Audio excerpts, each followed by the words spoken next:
మీరు సంపాదించిన మనీని హ్యాపీ మనీగా మార్చుకోవాలనుకుంటే విజువలైజేషన్ 2.0కి జాయిన్ అవ్వండి. నమస్తే విజయ పెద్దన గారు. నమస్తే ఉషా. హీరో రాస్తారు న్యూస్ మనం వింటూనే ఉన్నామండి. లావణ్య అనే అమ్మాయితో 11 ఏళ్ళుగా లివింగ్లో ఉన్నారు అండ్ దాంతోపాటు వాళ్ళిద్దరు ప్రేమించుకున్నారని తను క్లియర్గా చెప్పడం జరిగింది. ఎప్పుడైతే కొత్త మూవీని సైన్ చేసి ఆ మూవీ ప్రాసెస్లో పరిచయమైన హీరోయిన్తో ఆ పరిచయం తర్వాతే మాకు గ్యాప్ వచ్చింది, ఈ మధ్య సఖ్యతగా లేము అండ్ కమ్యూనికేషన్ కూడా సరిగ్గా లేదు, అప్పటికి చాలా ప్రయత్నించాం కానీ ఎక్కడా ఇది ఏమీ తగ్గలేదు, నాకు ఇంకా పెయిన్ ఎక్కువ అవుతుంది అని తన ఎఫ్ఐఆర్ కూడా ఫైల్ చేయడం జరిగింది. చాలా క్లియర్గా నోటీస్లో కూడా తను రాయడం జరిగింది. ఒక హీరో స్థానంలో ఉండి చాలామంది ఆడియన్స్కి కావచ్చు, ప్రేక్షకులకి కావచ్చు, వాళ్ళని చూసి మనం చాలా విషయాలు నేర్చుకుంటూ ఉంటుంటాం, చాలా విషయాలు వాళ్ళని ఇన్స్పిరేషన్గా తీసుకుంటూ ఉంటాం. ఈ కేసుకి సంబంధించి మనం ఏ విధంగా చూడాలి అంటారు, ఏ విధంగా మాట్లాడాలి అంటారు? 11 ఏళ్ళ ప్రేమను పక్కన పెట్టి ఇంకో అమ్మాయితో ఎక్స్ట్రా మ్యారిటలా లేదంటే అసలు ఇంకో అమ్మాయితో లివినా అన్న విషయం పక్కన పెడితే ఈ కేసుకి సంబంధించి ఏం మాట్లాడచ్చు? సో ఇలాంటివి ఎప్పుడైనా అన్ఫార్చునేటే. ప్లస్ ఇంకొకటి, ఇప్పుడు సొసైటీలో జనాల్లో కామన్గా జరుగుతున్న విషయాలే. కాకపోతే ఏంటంటే స్క్రీన్ ప్రెజెన్స్ ఉన్న వాళ్ళు చేసినప్పుడు ఏంటంటే, ఒకటి పబ్లిసిటీ ఎక్కువ అవుతుంది, రెండు జనాలు వాళ్ళు చేయగానే లేనిది మేం చేయకూడదా ఇలాంటివి ఇన్స్పిరేషన్ కింద కంపేర్ చేసుకునే అవకాశాలు ఉంటాయి. అలా అని ప్రతిదీ వాళ్ళ నుంచి మెసేజ్ తీసుకుంటున్నారా తీసుకోపోయినా పక్కన పెడితే, ఇలా స్టార్స్కి ఉన్న డిసడ్వాంటేజ్ ఏంటంటే వెంటనే ఎక్కువ మందికి తెలిసే అవకాశం, ప్లస్ దానివల్ల కెరీర్ నాశనం అయ్యే అవకాశాలు ఎక్కువ ఉంటాయి. సో ఈ అమ్మాయి అంటే పోలీస్ స్టేషన్కి వెళ్ళి ఎఫ్ఐఆర్ ఫైల్ చేసే ముందలే ఏదో డిస్కషన్స్ గొడవలు అవ్వకుండా అయితే ఉండుండవు కదా, అవునా? సో డైరెక్ట్గా ఆ వార్త తెలిసిన మరుక్షణం అందులో నిజానిజాలు ఎంత ఏంటి అని ఇతన్ని కన్ఫ్రంట్ చేయటం, ఆ తర్వాత గొడవ పట్టడం, వాటి పర్యవసానాల వల్ల పోలీస్ స్టేషన్ దాకా వచ్చింది అని అనుకుంటాను నేనైతే. అంటే తెలవగానే పోలీస్ స్టేషన్ ఎవరు వెళ్ళం కదా. బట్ ఇలాంటివి ఏంటంటే ఈ ఫీల్డే ఒక మాయాజాలం లాంటిది. ప్రతి సినిమాకి హీరోయిన్లు మారుతారు, వాళ్ళు అట్రాక్టివ్గా ఉంటారు, వాళ్ళతో కొంతకాలం జర్నీ చేయాల్సి వస్తుంది షూటింగ్ పేరుతో. బట్ అది పని, అది కూడా మిగతా జాబ్స్ లాగా ఒక పని అని అనుకోకుండా ఆ క్లోజ్నెస్తో ఆ ర్యాపో పెంచుకుని వాళ్ళతో గనక సన్నిహితంగా ఉండటం మొదలు పెడితే ప్రతి ఒక్కళ్ళకి మల్టిపుల్ అఫైర్స్ ఉండాలి, అవునా? సో ఆ బ్యారియర్ అనేది ఉండాలి, దాన్ని కూడా ఒక ఉద్యోగం లాగా చూడగలగాలి. సో వాళ్ళు తోటి ఎంప్లాయీస్ లాగా చూడగలగాలి, అంతే, కొలీగ్స్ లాగా. అంతే తప్పితే అంటే రిలేషన్షిప్ పెట్టుకోవటం వల్ల ఏమవుతుందంటే పర్సనల్ లైఫ్ పాడైపోయే అవకాశాలు ఉన్నాయి. సో ఇప్పటికీ అంటే ఈ అమ్మాయి ఫైల్ చేసిందంటే దాని అర్థం ఏంటంటే ఇక్కడ ఆ అమ్మాయికి కలిసి ఉండాలని ఉంది, బహుశా ఇతనికి కలిసి ఉండాలని లేకపోవచ్చు. తను అదే క్లియర్గా చెప్తుంది, ఏదేమైనా నాకు తను కావాలి, నేను తన్నే పెళ్లి చేసుకుంటాను, మాకు గుళ్ళో కూడా పెళ్లి జరిగింది రహస్యంగా అని కూడా చాలా క్లియర్గా ఎక్స్ప్లెయిన్ చేస్తుంటాను. ఓకే, ఇది ఇద్దరు వ్యక్తులు డిసైడ్ చేసుకోవాల్సింది. ఇది జరిగింది రైటా తప్ప అంటే దురదృష్టకరంగా అంటే తప్పు వైపే మనకు ఎక్కువ ఉంది. ఇంకొకటి, పూర్తిగా మనం మాట్లాడటానికి మనకి 100% డీటెయిల్స్ ఏమీ తెలియదు, అవునా? సో ఒక వచ్చిన వార్త ఆధారంగా అమ్మాయి ఎఫ్ఐఆర్ ఫైల్ చేసింది కాబట్టి ఆ ప్రూఫ్తో నువ్వు క్వశ్చన్ అడిగావు, నేను చెప్తున్నాను. బట్ ఇది ఇద్దరు అడల్ట్స్. ఇప్పుడు లివిన్లో ఉన్న నాడు ఏం జరిగింది, లివిన్లో ఎందుకు వచ్చారు, పూర్తిగా మ్యారేజ్ ఎందుకు చేసుకోలేదు అనేది మనకు తెలియదు. సో 11 years లివిన్ తర్వాత ఇతను ఎందుకు పక్క అడుగులు వేస్తున్నాడు అనేది పూర్తిగా మనకు తెలియదు.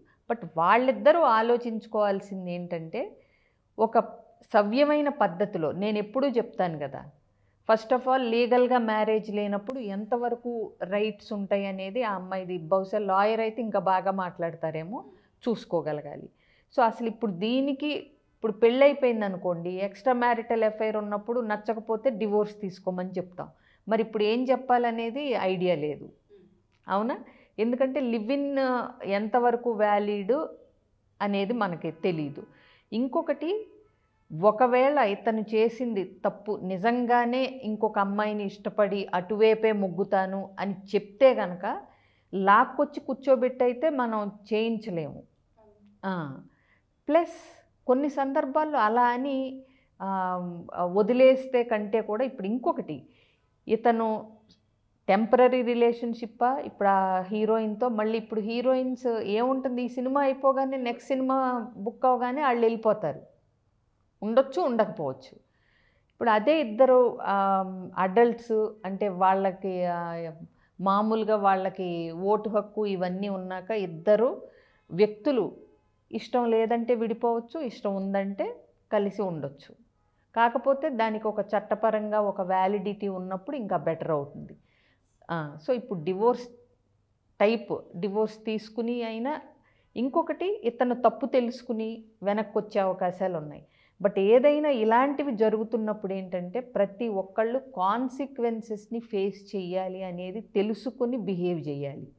ఎస్పెషల్లీ ఇలా లైమ్ లైట్లోకి ఈజీగా వచ్చేవాళ్ళు. ఇప్పుడు ఎక్కడో జరిగితే అంత అంటే అందరికీ తెలిసే అవకాశం తక్కువ ఉంటుంది. వాళ్ళ క్లోజ్ సర్కిల్ వరకు, చుట్టాల వరకు, కొంత సమాజంలో కొంత పార్ట్ వరకు, ఆ ఊర్లోనో ఇలా. బట్ ఫార్చునేటో అన్ఫార్చునేటో మరి వీళ్ళు కూడా ఆ ఫేము నేము కావాలనే కదా సినిమా యాక్టర్లు అయ్యేది, ఊరికే కాదు కదా, అవునా? దాంతోపాటు మన ప్రతి కదలిక ప్రేక్షకుడు గమనిస్తూ ఉంటాడు. మన ప్రతి విషయం మీద వాళ్ళకి అవసరానికి మించిన క్యూరియాసిటీ ఉంటుంది. ఫ్యాన్స్ అనే వాళ్ళకి, ప్రేక్షకులు అనే వాళ్ళకి, ఎవరికైనా సరే అవసరానికి మించి, అంటే వాళ్ళు మనలాంటి వాళ్ళే కేవలం నటిస్తున్నారంతే అనుకోరు. వాళ్ళు పబ్లిక్ ఫిగర్స్ లాగా, సెలబ్రిటీస్ లాగా ట్రీట్ చేయబడతారు, అవునా? అలాంటప్పుడు తెలియకుండా ఎక్కడో ఒక రెస్పాన్సిబిలిటీ కూడా ఉంటుంది వాళ్ళ మీద. మనం ఇది చేస్తే నలుగురు అబ్జర్వ్ చేస్తున్నారు, ఎవరో ఒకళ్ళు దీని నుంచి పాజిటివ్గా ఇన్ఫ్లుయెన్స్ అవ్వచ్చు, లేదా నెగిటివ్గా మన మీద చాలా, మన కెరీర్కి నెగిటివ్ ఎఫెక్ట్ చాలా పడవచ్చు. ఇప్పుడు ఏ కంపెనీలోనో ఎవరో చేస్తారు, మహా అయితే ఆ కంపెనీ ఉద్యోగంలోంచి తెస్తుంది, వేరే ఉద్యోగం చూసుకుంటాడు. కానీ ఇక్కడ అలా కాదు కదా, అవునా? ఇక్కడ టోటల్ ఇండస్ట్రీ నిన్ను అబ్జర్వ్ చేస్తూ ఉంటుంది. ఈ ఎఫెక్ట్లు అనేవి నీ కెరియర్ మీద పడతాయి, నీ పర్సనల్ లైఫ్ మీద పడుతుంది. ఇట్లాంటివన్నీ చూసుకుని ఆలోచించి చేయాలి. ఒకవేళ ఇక అతను ఖచ్చితంగా ఇష్టం లేదు అన్నప్పుడు మరి విడిపోతారేమో మనకు తెలియదు, లేదా మారి వెనక్కి వచ్చే అవకాశాలు ఉంటే అది బెటరు. ఏదైనా ఈ అమ్మాయి కూడా అంటే దాన్ని అట్లా వదిలేసి వెళ్లకుండా అంటే నిలబడింది చూడండి, అది కూడా ఒకటి ప్రశంసనీయమే. అంటే 11 years రిలేషన్షిప్ని కేర్ చేయకుండా వెళ్ళిపోయినప్పుడు ఆ అమ్మాయి తన స్థానం కోసం పోరాడే విషయం కూడా యాక్చువల్గా మంచిది. బట్ ఏంటంటే దీనిలో చాలా ఉన్నాయి మనకు తెలియని విషయాలు, మనం అంటే డీప్గా వెళితే కనుక. ఇంకొకటి పూర్తిగా అతనికి అసలు ఇప్పుడు ఈ 11 yearsలో ఇంకా అంటే పెళ్లి చేసుకోపోవటానికి రీజన్ నేనేమనుకుంటున్నానంటే పూర్తిగా కెరీర్లో సెటిల్ అవ్వలేదు అతను, ఇంకా కొంచెం చిన్న స్థాయి హీరోనే కాబట్టి ఇంకొంచెం కెరీర్లో ఎదిగాక చేసుకోవచ్చు అని చేసుకోకపోయి ఉంటే గనక అది ఒక డ్రాబ్యాక్ ఈ అమ్మాయికి. ఎందుకంటే పెళ్ళైపోయిన వాళ్ళ కమిట్మెంట్ వేరుగా ఉంటుంది. అతను ఇంకా వద్దు అని అనుకుంటే గనక ఏంటి కాన్సిక్వెన్సెస్ అనేది కూడా మనం అంటే వాళ్ళు బేరీజ్ వేసుకోవాలి. ఎందుకంటే బలవంతంగా లాక్కొచ్చి తెచ్చుకోలేదు కదా ఈ అమ్మాయి. సో ఇవన్నీ ఇంకా అంటే డీప్గా ప్రోబ్ చేస్తే కానీ తెలీదు. అయితే బట్ ఏమైనా ఆ అమ్మాయి వైపు నుంచి ఆలోచిస్తే ఆ అమ్మాయికి ఎంత మానసిక క్షోభ. ఒకవేళ నిజంగా పెళ్లి చేసుకోదలుచుకుని వీళ్ళిద్దరూ బాగా ఇష్టపడి 11 years లివ్ ఇన్ అంటేనే అది ఒక కమిట్మెంట్ లాగా, పేరుకు తాళి ఒక్కటి లేదు కానీ మిగతావన్నీ అంటే లివ్ ఇన్ రిలేషన్షిప్ అది. సో అలాంటి అమ్మాయిని ఇప్పుడు మామూలుగా మోసం చేయటం కిందకు వస్తుంది ఒకటి వేరే వెళ్తే, లేదా అంటే ఇట్లా నాకు వేరే వాళ్ళు నచ్చుతున్నారు కాబట్టి మనం విడిపోదామని దాన్ని డిస్కషన్ కూడా ఉండదు. ఎందుకంటే ఇది బయట పడుతుంది అనుకున్నారో లేదో మనకు తెలియదు. అంటే ఇది సైడ్గా ఎఫ్ఐఆర్ కంటిన్యూ చేసి ఈ అమ్మాయితో లివిన్లో ఉందాము అనుకుంటే అదొక ఇది, అవునా? బట్ ఏదైనా ఇద్దరు వ్యక్తులు లివిన్లో ఉండి ఒకళ్ళు జారిపోయి ఒకళ్ళు మాత్రమే కమిటెడ్గా ఉన్నప్పుడు ఉంటే వచ్చే ప్రాబ్లమ్స్ ఇవి.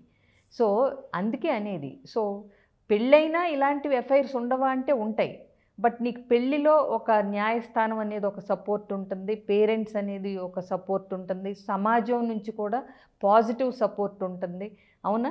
ఎందుకంటే అక్కడ లీగాలిటీ కూడా ఉంది, ప్రేమతో పాటు యాడ్ అయింది కాబట్టి.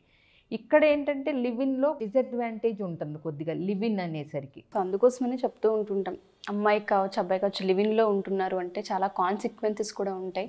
అదొక కమిట్మెంట్ లాంటిది. ఆలోచించుకోండి అని 1కి 100 సార్లు చెప్పేదాన్ని. తెలిసి నాకు అంత లా నాలెడ్జ్ లేదు, బట్ ఈ మధ్య నాకు తెలిసింది ఏంటంటే లివిన్లో ఉన్నప్పుడు పిల్లలు పుడితే వాళ్ళకి భార్యాభర్తలుగా ఉన్నప్పుడు పుట్టిన పిల్లల్లాగా హక్కులు కూడా ఉంటాయి. బట్ వైఫ్కి ఎలాంటివి అంటే వైఫ్ అనే ట్యాగ్ లేదు కదా ఇప్పుడు.